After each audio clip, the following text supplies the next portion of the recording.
सरकटा, एक सच्ची डरावनी कहानी। ये कहानी बिहार के एक छोटे से गांव की है, जहां लोगों के बीच एक अजीब और डरावनी घटना की चर्चा होती रहती थी। ये घटना सरकटा नाम के एक रहस्यमयी प्राणी से जुड़ी है, जो लोगों के लिए एक डर और खौफ की वजह बना हुआ था। गांव के लोग कहते थे कि सरकटा एक ऐसा प्राणी है जिसका सिर उसके शरीर से अलग होता है। वह रात के अंधेरे में गांव के इर्द गिर्द घूमता और लोगों का शिकार करता।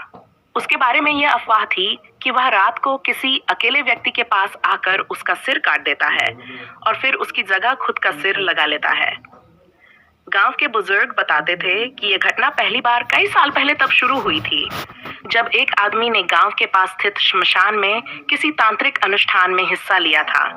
उस आदमी ने अपनी शक्ति बढ़ाने के लिए कुछ ऐसा किया जिससे उसकी आत्मा शापित हो गई और वह सरकटा बन गया। अब वह गांव के लोगों को अपनी बदला लेने की भावना से मारने की कोशिश करता था। एक रात गांव का एक लड़का रामू देर से घर लौट रहा था। उसे पहले से ही सरकटा की कहानियों ने डरा रखा था, लेकिन उस रात उसने सोचा कि शायद ये सब सिर्फ एक अफवाह हो। जैसे ही वह गांव की सीमा के पास पहुंचा, उसे एक अजीब साया दिखा। उसकी चाल धीमी हो गई और उसकी धड़कनें तेज हो गईं। अचानक उसके सामने से एक अजीब सी आकृति निकली।